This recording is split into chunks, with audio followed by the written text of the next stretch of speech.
20 Days with Julian and Little Bunny by Nathaniel Hawthorne. Read by Frank Blissett. August 10th, Sunday. Up rose we at not much after 6. It was a particularly cool and northwest windy morning, and sullen and angry clouds were scattered about, especially to the northward. When we went for the milk, Luther Butler expressed his opinion that Indian corn would not do very well this season. In fact, it hardly seems like a summer at all. I got breakfast, and the morning passed away without any incident till about 10, when we set out for the lake. There the little man took an old branch of a tree and set very earnestly to fishing. Such perseverance certainly does deserve a better reward than it is likely to meet with, although he seems to enjoy it, and always comes away without any apparent disappointment.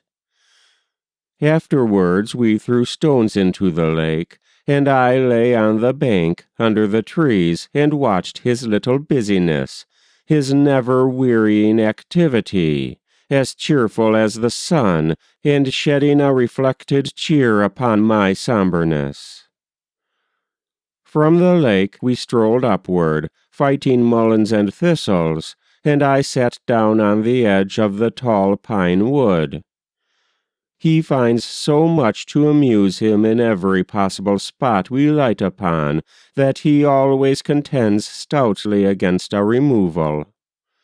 After spending a little time here, we passed through the wood to the field beyond, when he insisted that I should sit down on a great rock and let him dig in the sand, and so I did.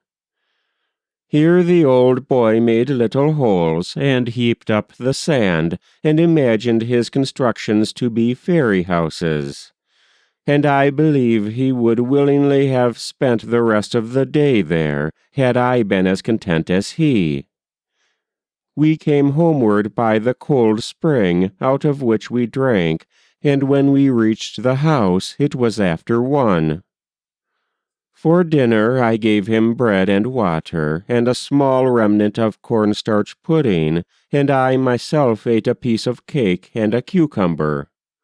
Then we went out and fed the hens, after which I lay down on the slope of the valley, with the sun falling upon me out of the clear blue sky, warm and genial, but without too heavy a warmth. Julian, meanwhile, played about, not so far off as to lose the feeling of companionship, yet so far that he could only speak to me in a shout, and whenever he shouted, a child's clear voice in the distance shouted more faintly the self-same words. It was the echo. And thus we have arrived at 2:30. The old boy is now riding on his rocking horse, and talking to me as fast as his tongue can go. Mercy on me! Was ever a man before so bepelted with a child's talk as I am? It is his desire of sympathy that lies at the bottom of the great heap of his babblement. He wants to enrich all his enjoyments by steeping them in the heart of some friend. I do not think him in danger of living so solitary a life as much of mine has been. During the afternoon we gathered some currants, which I crushed, and gave him a few at supper. When that was over, and we got through with it before 6, we went out to the barn. "A very fine morning, isn't it, Papa?" said he, as we came out of the door.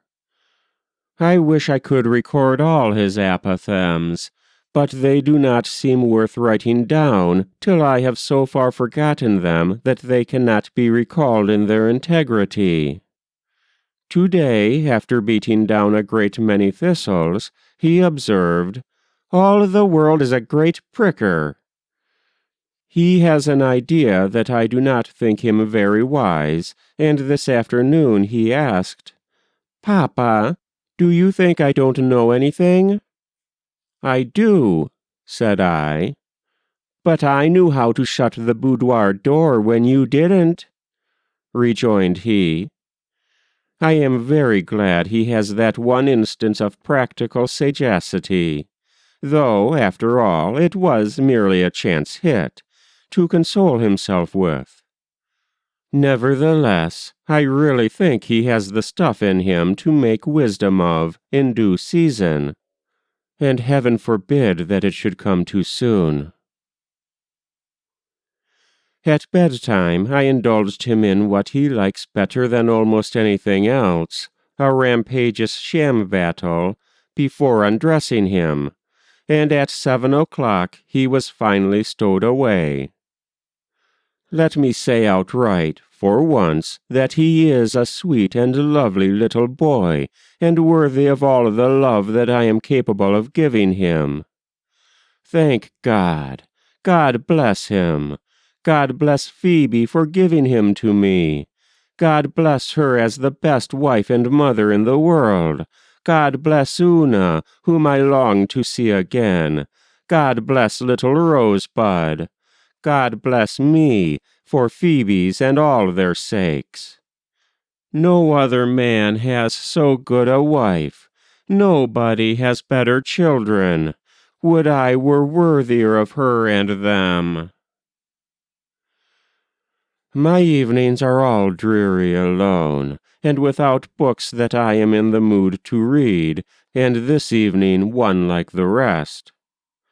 So I went to bed at about 9, and longed for Phoebe. That was 20 Days with Julian and Little Bunny, August 10th, 1851, by Nathaniel Hawthorne. Read by Frank Blissett.